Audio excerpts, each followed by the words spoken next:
እርግጠኛ ነኝ ከዚህ በፊት ስለዚህ ነገር ሰምታችሁ አታውቁም። አውቃለሁ ብዙ ዩቲዩበሮች እንዴት በኦንላይን ገንዘብ መስራት እንደምትችሉ ነግሯችሁ ሊሆን ይችላል። ነገር ግን ሁሉም ገንዘብ ባይኖራችሁም እንኳን ጠለቅ ያለ ዕውቀት የሚጠይቁም ናቸው። እናም ዛሬ ያለምንም ስኪል በኦንላይን እንዴት ገንዘብ እንደምትሰሩ ነግራችኋለሁ። እንዴት ልትሉ ትችላላችሁ? መልሱን ከፈለጋችሁ ቪዲዮውን እስከ መጨረሻው እዩት።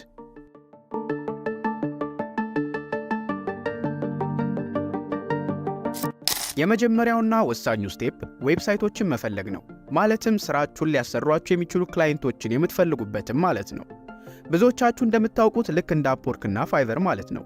ለዛሬም ሰምታችሁ የማታውቋቸውን አንዳንድ ሳይቶችን የማሳያችሁ ሲሆን በእነዚህ ዌብሳይቶችም የተለያዩ ስራዎችንም መስራት ትችላላችሁ። በዚህ ቪዲዮም 5 የተለያዩ ዌብሳይቶችንም የማሳያችሁም ይሆናል። የመጀመሪያው ዋይቲ ጆብስ የሚባል ሲሆን በስልካችሁ ወይንም በኮምፒውተራችሁ የምትጠቀሙበትን ብሮዘር በመክፈት ዋይቲ ጆብስ ብላችሁ ሰርች በማድረግ በመጀመሪያ ላይ የሚመጣውን ትነኩታላችሁ።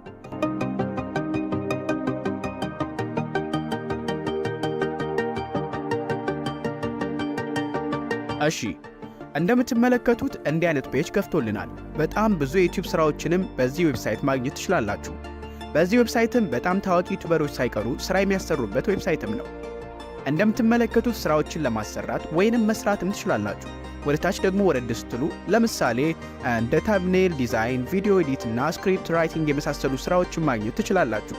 እንደምትመለከቱት ለምሳሌ በአንድ የቪዲዮ ኤዲቲንግ ስራ ከ250 እስከ $650 መስራት ትችላላችሁ። ይህ ስራ እንደምታዩት በአንድ ፕሮጀክት ነው የሚከፍለው። ሌሎችንም የፓርት ታይም እና የፉል ታይም ስራዎችንም መስራት ትችላላችሁ። ወደ ታች ደግሞ ወረድን በል እስኪ ተመልከቱ። በአንድ ስክሪፕት ስራ ከ200 እስከ $2000 መቀበል ትችላላችሁ። ሁለተኛው ሳይት ደግሞ studypool.com ነው። በዚህ ፕላትፎርም የተለያዩ የሚለቀቁ ጥያቄዎችንም በመመለስ ገንዘብ የምትሰሩ ሲሆን አሁንም ደግሜ ነግራችኋለሁ፣ ምንም አይነት ዕውቀት አያስፈልጋችሁም። ሶስተኛው ደግሞ ዲዛይን 99 የሚባል የግራፊክስ ዲዛይን ስራ ያለበት ነው። እንደምትመለከቱት በጣም ብዙ የዲዛይን ስራዎች ያሉበት ሲሆን የሚያሰሩትንም የዲዛይን አይነቶችንም መመልከት ትችላላችሁ። ሎጎ ዲዛይን፣ ዌብሳይት ዲዛይን እናም የተለያዩ የግራፊክስ ዲዛይኒንግ ስራዎችንም ማግኘት ትችላላችሁ። ወደ ታች ደግሞ ወረድ ብለን አንዳንድ የተሰሩ ስራዎችንም ላሳያችሁ። ወደ ታች ስክሮል ታደርጉና ዲዛይን ሰርቪስ የሚለው ላይ ዲዛይን ኮንቴስት የሚለውን ትነካላችሁ። እንደምትመለከቱት በጣም ብዙ የተሰሩ ስራዎች አሉ። ለምሳሌ አንዱን ላሳያችሁ። እንደምትመለከቱት ምንም የተወሳሰበ ነገር የለም፣ ቀለል ያለ ሎጎ ነው።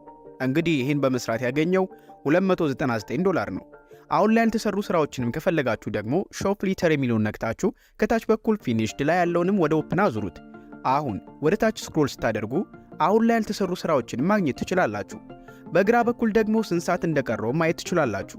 ነገር ግን ስለ ግራፊክስ ዲዛይን ምንም አላውቅም የምትሉ ከሆነ ይሄ ቪዲዮ የሰራው ስለናንተ ነው። ምንም አይነት ዕውቀት ሳያስፈልጋችሁ በቀላሉ የኤአይ ቱሎችን በመጠቀም እንዴት እንደምትሰሩ አሳያችኋለሁ። አራተኛው ዌብሳይት ደግሞ ዲዛይን ክራውድ ይባላል። በጣም ብዙ የግራፊክስ ዲዛይን ስራዎች ያሉበት ሳይትም ነው። በዚህ ሳይትም ከ1 ሚሊዮን በላይ ዲዛይነሮች እንዲሁም ደግሞ ከ400,000 በላይ እስካሁን ተሰርተው ያለቁ ፕሮጀክቶች አሉ። እንደምትመለከቱት በዚህ ዌብሳይትም እንደ ሎጎ ዲዛይን፣ ፍላየር ዲዛይን እና የቲሸርት ዲዛይን ሌሎችንም መስራት ትችላላችሁ። እስኪ አንዳንድ ስራዎችን ላሳያችሁ። ወደ ላይ ጫፍ ላይ ጆብ የሚለውን ስትነኩ ከታች የተለያዩ ስራዎችን ያሳያችኋል። ለምሳሌ ሎጎ ዲዛይን የሚለውን ልንካና ላሳያችሁ። እንደምታዩት ከ190 በላይ ክፍት ስራዎች አሉ። የምትፈልጉትን ከዛ ውስጥ መርጣችሁ መስራት። ለምሳሌ ይሄ ስራ በዚህ ሎጎ ዲዛይን ብቻ $150 ነው የሚከፍለው። አምስተኛው ደግሞ fiverr.com ነው። ብዙዎቻችሁ በፋይቨር የተለያዩ ስራዎችንም ሰርታችኋል ብዬ አስባለሁ። የተለያዩ ደግሞ በአማርኛ የተሰሩን ኮርሶች አሉ፣ እነሱንም ማየት ትችላላችሁ። ሁለተኛው ስቴፕ ደግሞ ለስራችሁ የሚረዷችሁን የኤአይ ቱሎችንም መፈለግ ነው። መጀመሪያ እንደተናገርኩት ያለምንም ስኪል ስለሆነ ስራዎችን የምትሰሩት እነዚህን የተለያዩ የኤአይ ቱሎችን መጠቀም አለባችሁ። እነዚህን ቱሎች አንድ በአንድ እንዴት እንደሚሰሩ የማሳያችሁ ሲሆን እነዚህ ቱሎችን ለማግኘት ፊውቸር ቱል ብላችሁ ሰርች በማድረግ ማግኘት ትችላላችሁ። እዚህ ላይ እንደምትመለከቱት በጣም ብዙ የኤአይ ቱሎች ያሉ ሲሆን ለምሳሌ ትራንስሌሽን ኮን የምትፈልጉት ትራንስሌሽን የሚለውን ካበራችሁ በኋላ ወደ ታች ወረድ ብላችሁ ፍሪ የሚለው ላይም ታበራላችሁ።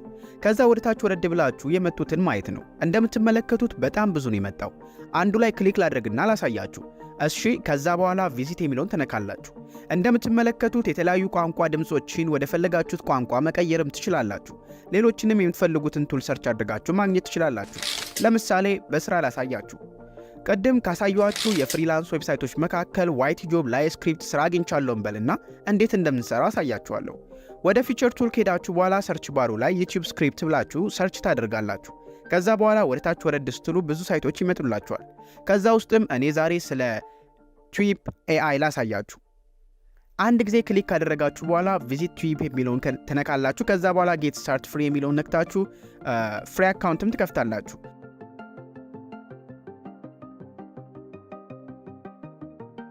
ከዛ በኋላ ሶስተኛ ላይ ያለውን የዶክመንት አይከን ያለውን ክሊክ እናደርጋለን። እንደዚህ ከከፈተልን በኋላ መጀመሪያ ላይ የቪዲዮዎቻችንን ርዕስ እንጽፋለን።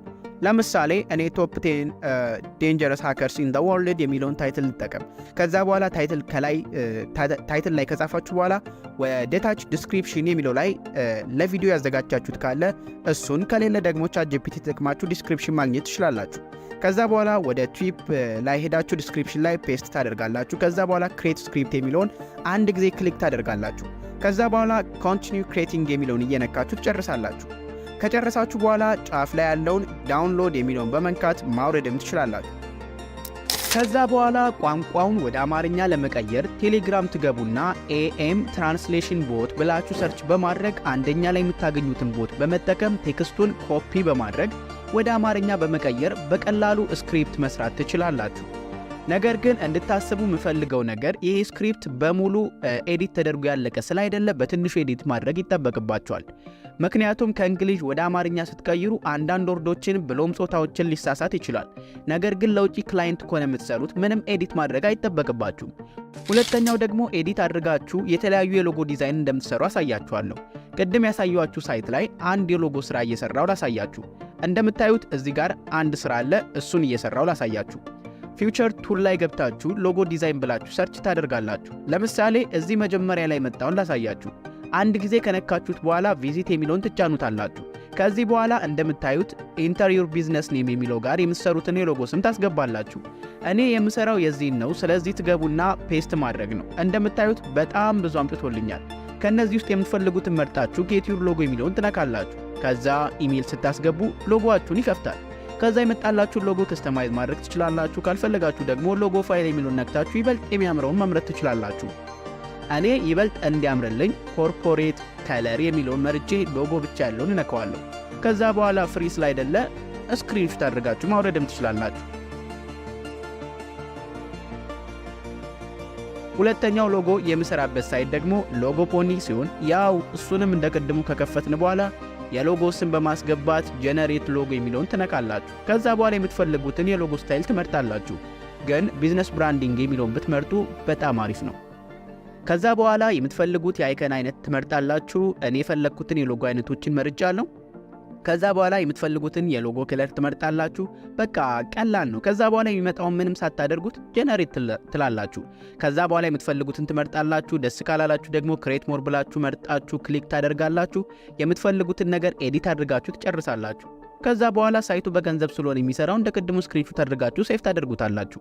ከዚህ በኋላ ቅድም ለመስራት ወደ ፈለግንበት ፕሮጀክት ላይ በመሄድ በስተግራ በኩል ሳምቢት ዩር ዲዛይን የሚለውን ነክታችሁ አፕሎድ ማድረግ ትችላላችሁ። በዚህ መልኩ ሁሉንም ስራዎች በኤአይ ቱሎች መስራት ትችላላችሁ። ለዛሬ በዚያ በቃን። ነገር ግን በዚህ ቪዲዮ ካሳየዋችሁ የስራ ዌብሳይት መካከል ሙሉ ኮርሱ እንዲሰራላችሁ የምትፈልጉት ካለ ይህን ቪዲዮ 500 ላይክ እና ደግሞ ኮሚኒቲ ላይ በመግባት ቮት በማድረግ መምረጥ ትችላላችሁ። ይመቻችሁ።